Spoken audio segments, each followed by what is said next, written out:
All right. Good afternoon, everyone. Today we're on a special time frame, and with that, we have a special guest. Her name is Lisa Simmons.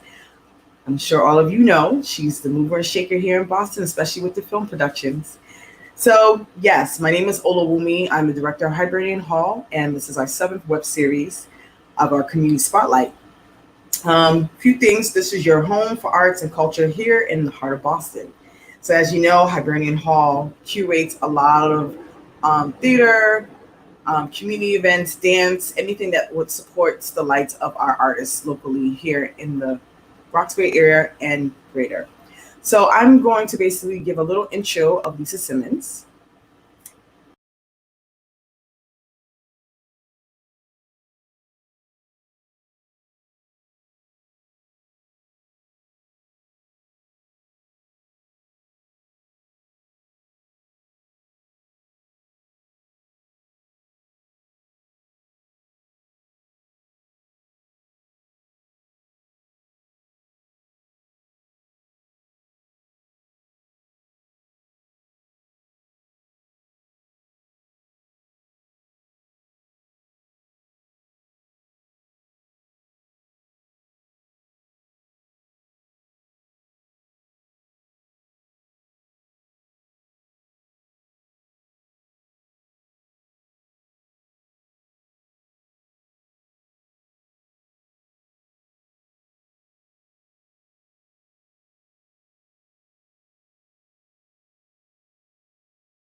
Hello.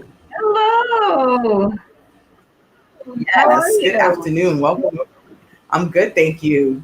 Well, that's Thank you good. for joining us today. Yes. Well, thank you for asking me. I feel humbled and honored that you asked me. Of course, yes. It's so great to have you. Finally, we get to sit down and have a conversation. I know you've been so busy moving around, trying to put pieces together. But I did a little intro for you. So if you want to give the people a little bit more about you, please do so.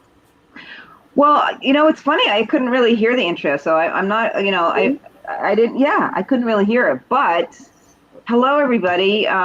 Welcome to the Hibernian Hall Spotlight. This is great. We, for the Roxbury International Film Festival and just in cultural events in general, Hibernian Hall. I remember when it first came on board. When it first got finished, it was sort of like this. It was like, oh my gosh, this is so exciting! Like a space where we can do whatever we want to do, and film, and theater, and dance, and everything. And I think that when it came on in the community, it was a really it was a godsend, because people are always looking for space, right? As artists, we're constantly looking for space that's large enough to accommodate whatever you want to do with it, but also accommodate an audience. So I remember, I remember when that happened, and it was, Candelaria Silva, who was, with Madison Park, one of the, beginning people to start the festival with the board, and then brought Color of Film, which I was running with Mike Trent on board way back years, like 1998. And then so they were instrumental, obviously, Madison Park, when they were moving. We were in their old space when they were moving over there. This was all part of the plan. So it's so great to still have it be such an important part of the community, to host cultural events. So for me, I mean, I love film. I love theater. I started in this crazy business as an actress, Wow. which I never went to school for. And I graduated from college, and I was like, I think I can be an actress. And so I went to Boston Casting and College Pickman, which is now CP Casting, and took classes, and, was in a commercial for an Old Spice product. It's very funny. And yeah, and I was telling somebody else, it was like, oh my God, this is my big break. This is how it happens. I'm going to move to LA. I'm in an Old Spice commercial, and the only thing in there was my foot. But it was a good learning experience, and I met so many great people. So, from that became, going into producing and doing events, and then the Color Film, and then the film festival. So it's sort of like, yes, been very much a part of my life for the last 22, 25 years. Awesome. And what would you say you like the most? Oh my gosh. So, I'm a big ham. I come from a family of hams. My grandfather was the stage manager for the Negro Theater that was here from 1935 to 1939. It's when the federal government, during the Works Progress Administration, was paying actors to put on theaters, sort of shows that were about everyday life in addition to other things. And of course, in Boston, they were doing like Shakespeare, and they were doing all these other amazing things. And my aunts and uncles were all writers and directors and producers. So I have it in my blood. I love acting, but I get so nervous. I mean, I get nervous in rehearsal. And one director had said to me, "Can you save that for the production?" I said, "Oh, don't worry. I have plenty of nervousness for the production." So I do like the behind the scenes, because I feel like there's a lot of power in that, and creating and bringing people together, and supporting filmmakers and theater producers and actors in the work that they do. So right now that's my thing, and I love doing it. I love bringing people together and seeing people meet each other and then work together to create some incredible thing. Yeah, that's what makes it amazing, doing the work that you do, and us doing this. This is the whole point of having this community spotlight, is to find out what our partners are doing. So thank you for sharing that. I mean, what would you identify as your art? What identifies my art? I guess I would identify film producing, right? Mm-hmm. Or curating, really. I mean, it's definitely not visual art. I'm just going to tell you, I am not a visual artist. I applaud visual. I mean, oh my gosh, I've tried it. So yeah, I would say right now that is really my art, is being a convener and being a curator of stories.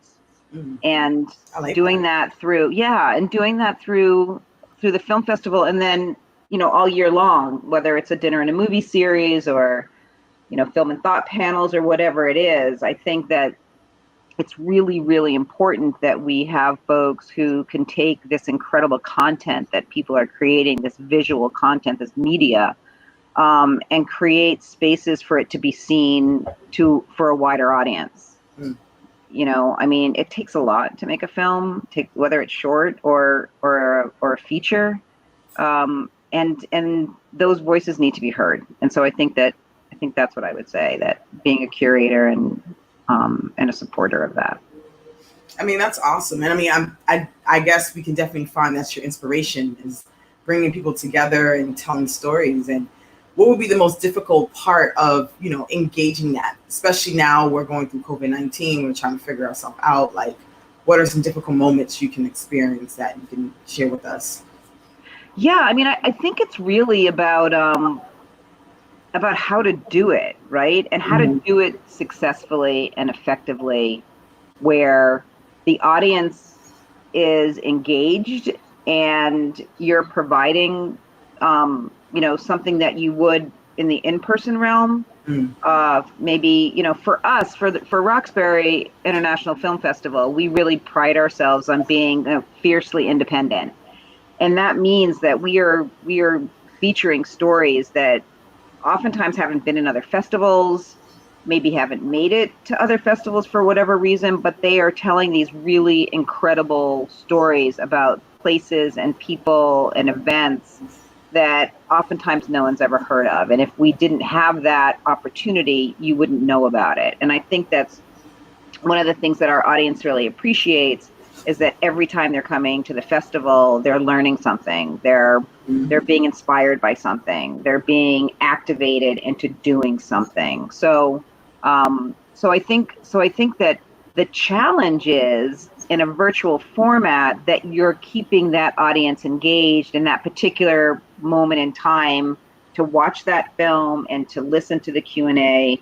Because when you're in there physically, you're in that space and you're not going anywhere. You're there to watch that. In the virtual space, there's so much other stuff going on, right? Like, you're like, okay, let me click off this, and what does my email say? And you have all these other opportunities. So but then you start losing folks. So yeah. Exactly. And so I think for us, we're really spending a lot of time. As you know, we moved our festival till October. well, September 30th to October 4th or 5th. We always add a day because we want to make sure everyone gets an opportunity. And we're really doing a lot of thinking around how can we create spaces for actors, for writers, for producers, to create these impactful spaces that audiences are going to be engaged in. Okay, and then what's the process for artists to even enter the festival?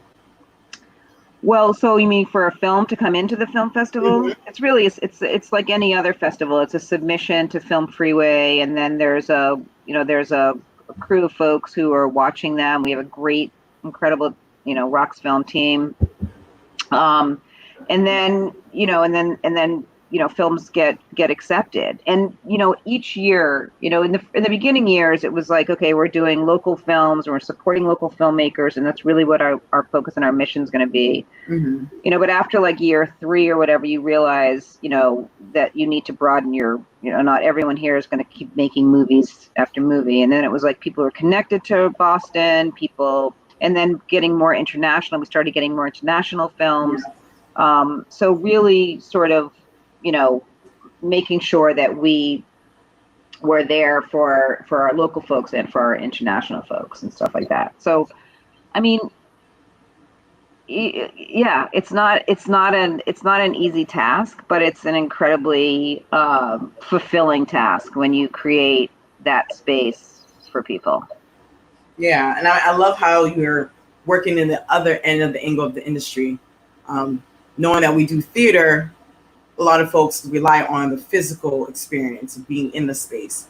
And then you're working with filmmakers, which is like in a big theater space, but still trying to find a way to engage with the audience and keeping them in tune, which is hard. And I know especially with COVID-19, it's just like now folks are looking for things to do or, find or listen to new programming that's out there. But then again, it's like, how do you keep them engaged? And now we're reaching audiences of folks who are not even in Boston. That's what I've been realizing with what we've been doing. Well, right. And what you realize is that, when you're in this virtual space is infinite. Mm-hmm. I mean, the interesting thing about film festivals, though, is a lot of distribution companies, a lot of filmmakers will require you to geo-block so that you're only hearing, like New England. So let's say you geo-block for New England, so you could only come to Rox Film if you're in New England. Like that's so. I mean, I think that's interesting. I think it's helpful also, so festivals aren't crossing each other and screening somewhere, and people won't come and see it in your space.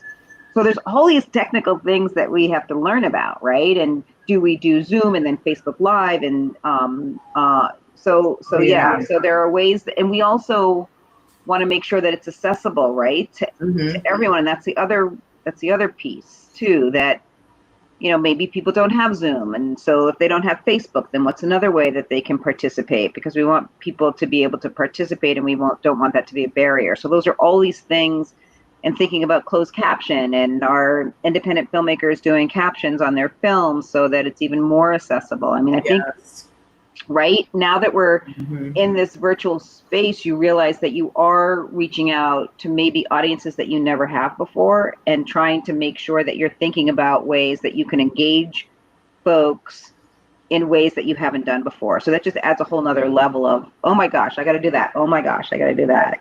But it's a good exercise. Yeah. And I mean, and you gave me a good thought about the captions, because it's like, no one really talks about the no hearing crowd or audience. Right. And that's something that's been missing, I feel like, in a lot of programming. And I mean, something we're taking consideration as well, too, would be nice. Since now things are going online, it's good to capture each, community. Right. So. Yeah, exactly. And I think that there are ways for filmmakers to do it inexpensively. And you're right. I mean, it's just sort of like adding that, just like you would have a wheelchair. It's like adding that other piece now that you might not have been able to because your equipment didn't allow for it. But now there are ways that if you're going to go virtually, that's much more affordable to do. Right. So what would be your greatest accomplishment? Just This is what year is this? 22nd year, right? 22nd year. Wow. Oh my gosh. For the film festival, I feel like my greatest accomplishment was getting Ruby D to get in a car and drive to Boston for the closing night film I'm thinking that was 2010. Maybe it was. And that negotiation of like, can she come? Oh my gosh, this would be great if she could come. And then finally, I think it was her daughter, or I can't remember, who said, okay, she says she'll come if you can. She's not going to fly. Love that, because my sister Allison like hates to fly. I get it. So, who's my co-director, by the way, my sister Allison. And if you get her a car and she can drive and then come back on the same night, I'm like, I don't care. I like called the limo service. I was like, can you go get Ruby? And there she was. She showed up on closing night, and standing room only. People couldn't even get in the door. She was the most gracious, amazing, wonderful woman. Wow. You know, and I mean, I get goosebumps when I think about it. And anyone who was there on that evening would tell you that it was magical. She was magical, and I'll never forget that. I'll never forget that. I can imagine that feeling. You're like, yes, I got her to come. And then, I mean, not having seats and stuff like that, that's a great problem, because then people will remember that, like that moment. I mean, just, yeah, that was pretty special. That was pretty special. But, you know, there were so many other moments, too, with the film festival after 22 years of films that have moved people, and then people have come out of theaters like crying or shocked, or, you know, and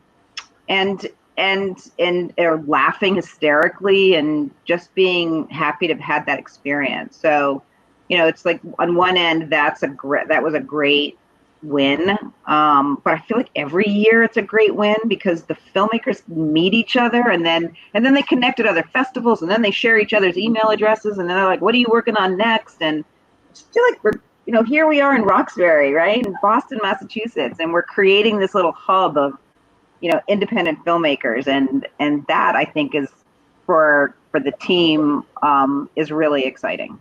Yeah, that's amazing. I mean, I feel like we are unique in that way, especially Nubian Square, Roxbury as a whole. It's like we have hidden artists, talent, musicians, so much history, and the fact that curators like you know, bring it to the surface so people can find out what's going on. You know, and letting people know that in Boston that we are diverse. I mean, there is Black people that live here. Right. So, you know, we're making that happen. And that's always funny, because, you know, when we like first started to, and even today, even now, people are like, you're going to Boston? Like, there aren't any Black people in Boston.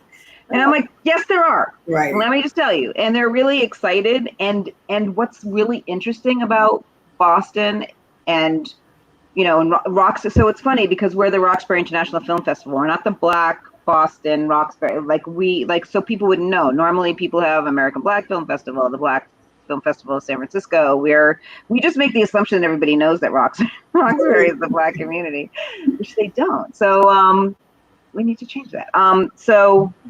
So it's really funny when people come and they have this in their mind, what Boston is for Black people, and then they're so shocked, right? You know, like, oh my gosh, like I had no idea. But the nice thing about the Roxbury audience too is it's mixed as well. Yeah. Which I think is really important, is that if we're really going to get anywhere with this movement and with racial justice and equity, that we need to be seeing each other's stuff. And I don't mean like Blaxploitation films, which of course have their place and they're important in history, but I really think it's important that film festivals like ours showcase films that are about the Black experience, from, you know, living in an urban environment to living in a suburban environment, Black love, you know, Black mourning, Black pain. Like, I think it's really important that people who aren't us see that, but also it's important for us to see it, to understand that our stories and our lives are not just one thing that you see, you know, on the megaplex. Right. right? Mm-hmm. And that's really what we want to do, is really to bring those stories to life and give those filmmakers, voice and opportunity to be heard loudly. And that is totally needed, because just like little stories of like, oh, you're going to Roxbury, is it safe there? And then for folks to be asking those type of questions, it's understandable, and it's just way of like, okay, let me educate you. So this is how the culture here is here in Roxbury. Yes, we have some folks in the corner in the street might be asking for money, but they're harmless, or we have gypsy cabs in the corner, okay, and then there's certain ways of folks how they, hustle here in Roxbury. But it's nothing to be afraid of. As long as you come in there with confidence, you're good. Well, and not only that, it's like that in New York. Would you say that about New York City? So, Right. like, are you not going to go? I mean, it's like, right. I mean, those are just excuses. And that's another reason, right? That's another reason for Nubian Square and for it to be renovated for people that live there, for Rox Film. You know what I mean? And there's a bunch of folks. Isaiah's doing something. Like, there's another group that's, really trying to bring, really great art and culture to the area. I mean, when you think about it, when my parents were growing up in Roxbury, it was a totally different, there were 3 movie theaters, there was all this stuff that was going on. Wow.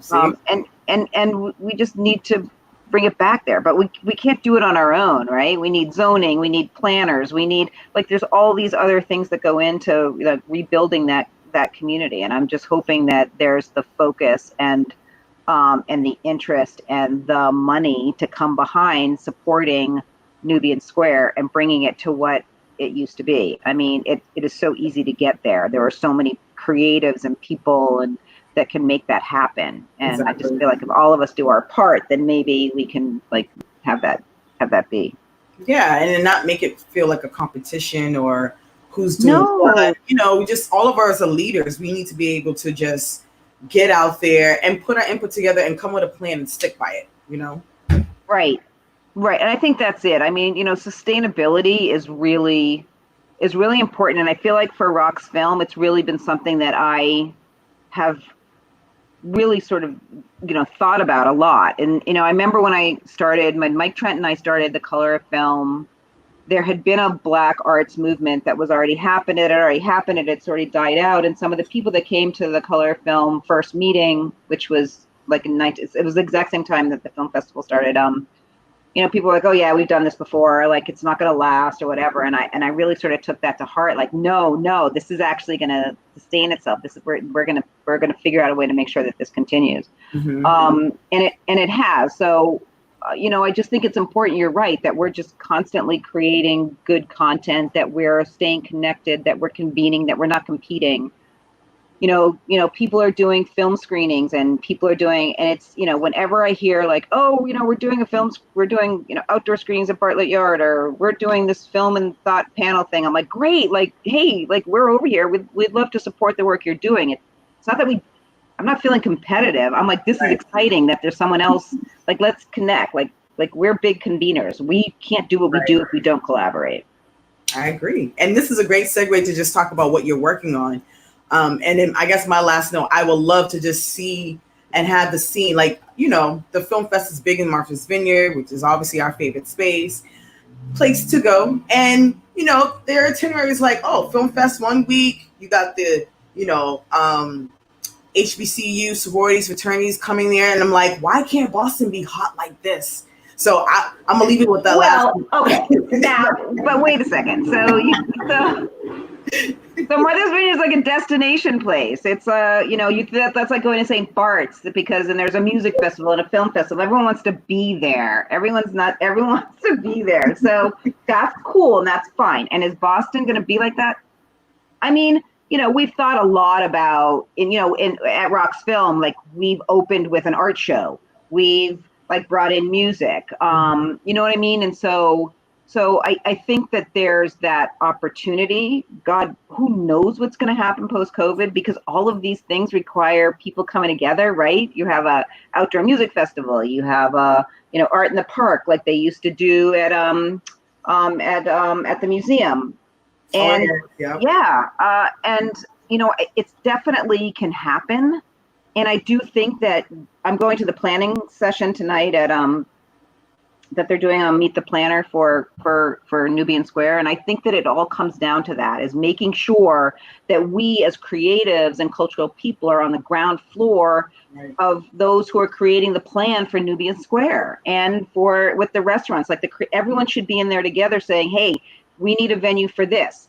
We can fill that venue. We want to have outdoor plein air art things over here in this corner. You know what I mean? So I think that if you leave the creatives out of that conversation, then sustainability becomes an issue. Like, it has to be built into the fabric. And so I think if all of us just are like, make sure that we're part of that conversation, however we can get there, and get notes from people if you can't be there. But it's a great opportunity to, it's already been named Nubian Square. So we just need to make sure that that what goes on in that space is reflective of the Black community that has been there and that will continue to be there in the future. Thank you. No, you just threw a lot of knowledge to us right now. This is awesome. That's because I'm old. No, never that. Wise. Because it shows the difference of basically of the age of what we're going, So some folks, when they protest of what their topic is about, and then what we are looking at, we want to sustain, we want to bring economic development. We have to find ways to tap into that other than just, for me, protesting. But it also brings noise and awareness. So this is oh my gosh, it is so important. And actually, I just can't wait to see what the films are going to bring next year around. I mean, it's a year lag between what we're going to see. We're going to see some really powerful stuff. But I mean, the protest is so important, you're right, to bring awareness. And now the next step is to making sure that you're in the room where it happens, quote unquote, that we are there while decisions are being made about the spaces and the places where we live, so that we are part of that conversation in the beginning and not afterwards, not an afterthought. You can't be an afterthought. You need to be there now, making sure that you are known in that space and what your needs are for your community. Well noted. I guess that's the advice piece, because that was part of our but yeah, what do you have working on right now, if you want to let everybody know? We're working on the festival. Woohoo! Yes. As I said before, so basically really right now working on the festival, trying to do some pre-festival stuff. So look for that on our website, and follow us on Facebook and Twitter. That's where you'll find out. Follow us on Facebook. We're doing these Great Friday conversations that we're working with the African American Film Critics Association. Nice. So those pop up on Fridays. Those are really great convos. So really, I mean, we're developing content. We're creating the best darn virtual festival we can for you, so make sure you come. So that's about it. Great. And then, do we get to your professional superpower? My professional superpower, I think my professional superpower is convening, is bringing people together. Is that a professional thing? I think it is. Yes. So I would say bringing people together. Which is what I love to do. So I think that's it. The sound background of Roxbury. Oh, there you see, perfect. The sirens and fastness around here. Yes, I'm all in it. Awesome. Yes, convening it is. So maybe one day you'll run for mayor or something. I didn't say politics. See, sometimes you don't have to be a politician. I've been in state government, and it's great. But right. She's like, yeah, I will support, but. Oh, well, that'll be in the spirit. Right, exactly. That's the whole activism part. Supporting activist filmmakers in their work. Yes. And as you can see, we getting comments over here. So we got some people watching. This is awesome. Oh, good. Joining us, and hopefully you guys are, happy to hear what we're conversating about. If you have any questions, you can also put a comment there before we end. But yeah, I mean, with that, I think a lot of the things that we discussed this afternoon were some best practices, some advice that you can give us of how to stay connected, being that convenient, not being the last to know by putting yourself there. And then sharing resources. I mean, I don't know if there's anything else you would love to add to that. I mean, that's what I took away from our conversation. Yeah, no, I mean, I think that's it. And I think, about collaborating and not competing. We're there. Yeah, there's so much to offer that there's a space and a place for everyone to sort of be a part of that. And I think once we compete with each other on certain things, then we're not moving anywhere. We're not creating a sustainable space. So I think it's really having conversations, being in places where you can be as much as you can be, where the conversations are happening. Yes, that's true. And, I feel like most importantly, to end with the last question of today's interview, is how do you balance self-care? Like, what are you doing? Because being a curator and doing everything that you can, I know you have to find something that makes your wholesome. So yes. Oh, let's see. I would say gardening. Mm. So a number of years ago, I was fortunate when I worked for Mass Tourism to go to the Chelsea Flower Show in London, and we had a big. We used to do these sales pitches for the Brits to come over to England, and now they don't want us, but whatever. So I was so inspired by gardening. I came back that year and I planted like 60 plants, like all around the house, and now it's just become this obsession. But there's just something. Why? Because there's a beginning and a middle and an end to it. And then you put something in the ground and it grows, and you're like so excited that it grows. It's like, oh my God, I did that. I made that thing grow. So it's sort of like this calming thing too. It's sort of like, and creating space for bees and birds and other things, which seems so simple, but it's like, it can be, it definitely has a calming effect. Yeah, I could totally see that. I mean, it's like you're nurturing life. You're bringing life in your hands by talking and sharing your energy for this green life to come Yes. and be completed. Yes. But not today. It's too hot. I know, like poor plants. Well, Lisa, thank you so much for joining us today for our community spotlight. We want to thank you, folks. If you love what we're doing, you see our ticker banner right there on the bottom. Donate to Hibernian Hall so we can continue supporting local artists and all the program that we can bring and offer here in New Bean Square. So thank you. You guys have a blessed afternoon. Please stay hydrated because it is hot. Well, at least we're having a good summer. And thank you, and join us next week for our next interview. All right. Thank you so much. Yes, thank you.